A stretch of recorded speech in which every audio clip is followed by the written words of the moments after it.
What's up, guys? It's James from Trexie Aviation Academy, and today we're going to be going over the checklist for the Van's RV-12iS. And for today's checklist, we're going to be using the POH and the Flight training supplement.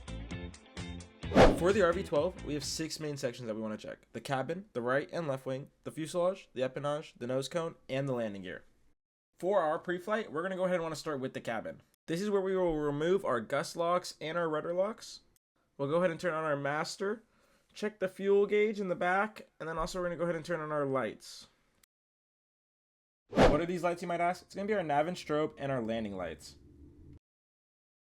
While our master is still on, we're also going to want to go ahead and check our stall horn. Just be careful, these little metal pieces are super fragile. After checking that everything's in working order for your flight, go ahead and turn off those lights, and we're going to go ahead and look at the landing gear.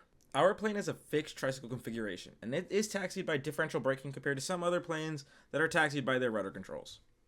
Now for our main landing gear, we want to check that our tire condition looks good, our brakes look good, there's no leakage, no braking on the disc, our axle nut looks good, and that little cotter pin is nice and secure.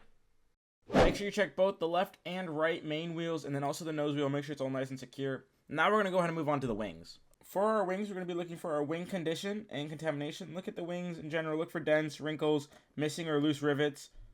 If it's not a beautiful day to fly, you also want to go ahead and look for any ice or built up frost on the wing. At the wingtip, we're going to check that we have forward and aft restricted movement and then up and down restricted movement. This just means that our wing spar is in and we're good to go. Now for our flap round, we want to make sure that everything is nice and clean, no dents, nothing missing. We want to make sure all of our bolts and brackets are bolted in and that we have full movement on each flap round, no bird nests or anything built up in between. Continuing our inspection, we're going to go ahead and look at the fuselage. And here we're going to look for any wrinkles or dents or loose rivets. And we also want to make sure our little static port is clean and open.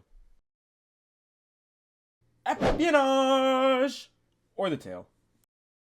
We're going to check that our stabulator is in good condition. Our empennage fairing is nice and locked in. Check all screws are installed. No evidence of interference with the stabulator. Anti-servo tab, push rod, or rudder. Here we're going to check that the anti-servo tab is in good condition. It's properly attached. We want to also check that the push rod is attached. Make sure you have a flashlight with you if you're unable to see inside this little crack. It is kind of hard, but a flashlight will help you. Looking at our stabulator some more, we want to make sure that all of our bolts are nice and secure and that there's no dents. Now we're going to go ahead and check out our vertical stabilizer. We want to make sure our rudder hinge bolt is nice and secure. And then they're also going to check that we have left and right deflection. And then we can also verify our lower hinge bolt. And once we're done with that, we're going to take off our tail tie down. We're about halfway done now, so we're going to start working back towards the front of the plane. Working back up the fuselage, we're going to check that we have no wrinkles along the fuselage, no dents, no missing rivets, and that our static port is nice and clear. Right wing! Moving along the right wing, we want to make sure that our flaperon is attached and everything is nice and secure. No dents or anything like that, no frost, no ice. We're going to go ahead and do a forward and aft movement and then up and down as well. We're going to go ahead and check that leading edge, make sure there's no dents or divots, and then we're going to go check our brake, make sure that cotter pin is still in there, everything looks nice and secure, and there's no brake fluid leaking on the ground.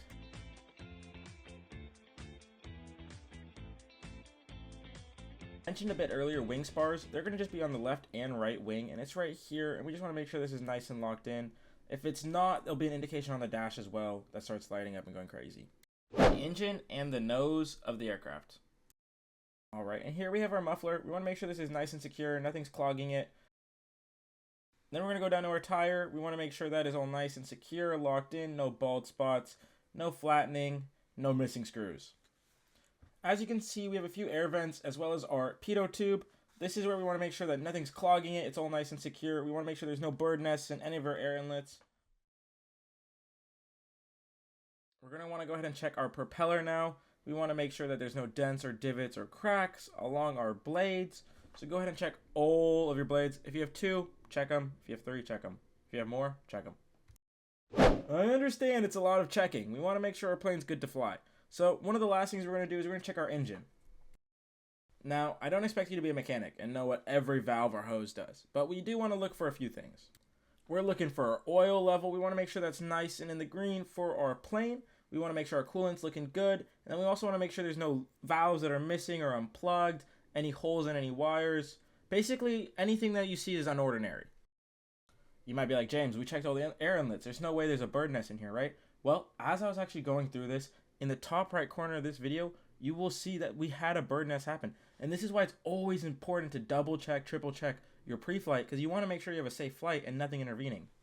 Alright, next up, fuel sumping. Some people like to do this before they do their pre-flight, and some people like to do it at the end. I prefer to do one walk around, check out the whole plane, grab the fuel sump, and then go over to the left wing and start sumping that fuel. While down here, we want to check that our ADS-B antenna, our transponder antenna are in good condition, and that our fuel vent line is clear. We're looking for nice blue clear fuel. If there's any particles or dust or anything like that, or water, do not put it back into your fuel tank like I'm doing here. Since mine was all clean, I can do that. Otherwise, dispose of it in a fuel bin. Lastly, just go ahead and secure that cap. And we're almost done. Go ahead and do one final walk around or two, depending on how you feel. Make sure all those chocks and chains are removed and everything looks good, just in case you missed something. Make sure you do refer to your own flight training manuals or POH supplements. And of course, Thank you for tuning in to Trex Aviation Academy's pre-flight checklist. Bye-bye.